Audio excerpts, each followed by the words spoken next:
At approximately 2:15 on Monday afternoon, Davy Allison and Reg Farmer left Birmingham, Alabama in a helicopter to pay a surprise visit on friend Neil Bonnett, whose son David was testing a Busch Grand National car at Talladega Superspeedway. Trying to get out of the helicopter, and Neil come running over. And Neil grabbed me by the arms and pulled me out of the rest of the way on the helicopter. And I told Neil, I said, get Davy out. I said, he's hurt. The helpless thing I've ever felt, I couldn't get him out. People say, why do you race for a living? There's a lot of things can happen anyway in life. It's just at times it's pretty trying. I think that accident caused him to think twice about things. You know, not everything was about him. After the accident, we talked about how senseless and how needless this was and how fragile life really is. And then Neil said, look, Doc, he said, I need you to help me make sure that Susan and Kristen and David know he loved them more than he could ever say. And he told me about a letter he wrote that let them know that he was happy doing what he was doing because he was back in the race car. Neil Bonnett back at the helm after 3 years absence. We're going to be able to talk to Neil during the race. Boy, what a sight. All the people with the Davy Allison banners up. An opportunity for me to go back racing like this is kind of mixed emotions, but I'm fixing to have a lot of fun. We'll see if we can take the people along for the ride. He was very excited to get back in the car. And I don't think it was a thing of proving anything to anybody. It was just, he loved to go and race. There's Neil Bonnett in the black number 31. Now we're looking at his windshield. Caution. We got a major crash to the trioval.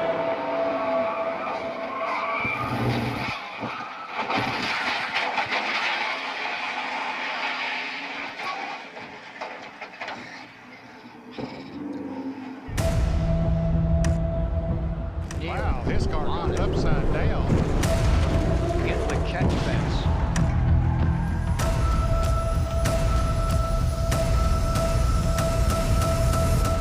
You're in Neil Bonnett's car. Look at him, he's crawling out of it. That's good news. All right. Neil Bonnett, okay. I'm thinking, gosh, how much is he gonna have left? Wow, okay, maybe this will get it out of his system. He got out with a smile on his face, and he went right up in the booth and finished the broadcast that day. And Neil Bonnett has swapped the race seat for a seat up here again. Boy, am I glad to see you. Yeah, Ken, I tell you what, I wanted to make sure nobody gave my job away up here. This may sound silly, but I think that gave him more confidence to do it again. Neil was like reborn. He was at Daytona. He had a 5 or 6 race deal that was guaranteed. And Neil said, that's all I need. In a few races, I'll be back to me. And we never got there. I was in the car on the way to Daytona when I got the call. They just told me Neil had had a bad accident. They told me that Dad had had a serious wreck at Daytona and that NASCAR was sending a jet. Dad had been involved in several bad accidents before, and never had they sent a jet, so I knew. The death of racing legend Neil Bonnett during practice on the track here has stunned and saddened the racing world.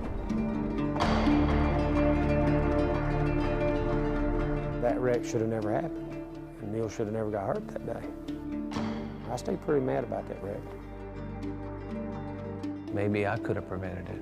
Maybe I should have said enough's enough. But now I'm at the hospital, and he was gone.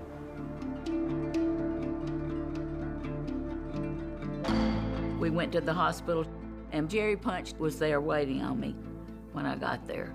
Mom walked out, and she said, I need you to open the safe. And I said, what do I need to open the safe for? And she said, your dad's left us something.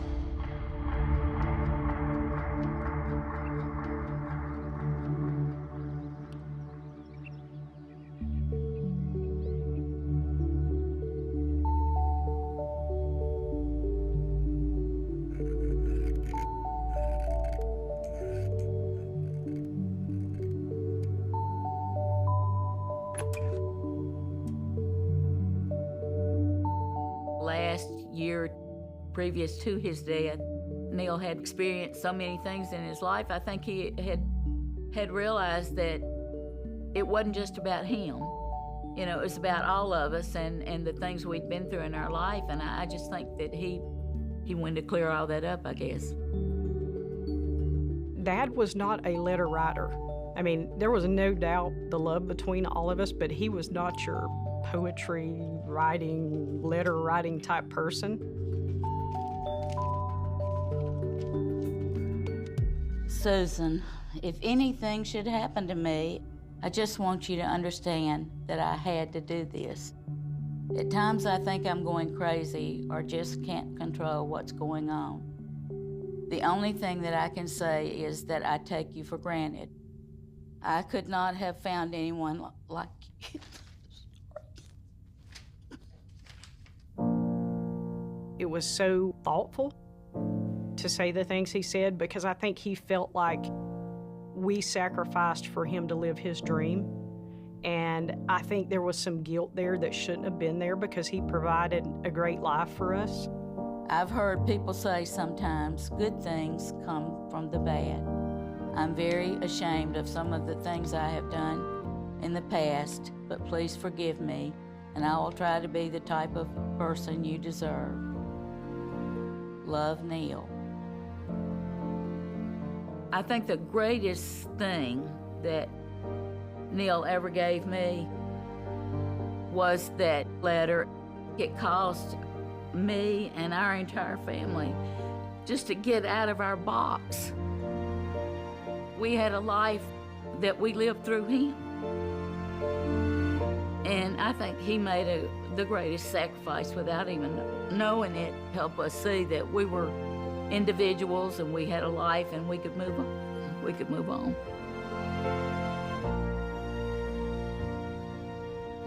I might not say it every day. Susan, kids, you're the best. And folks, I owe you too for the support you've given me in all my careers. I'll be the first one to tell you if they let me regroup and go back through there again, I'd do it the same way. Nobody had any more fun than I had doing it.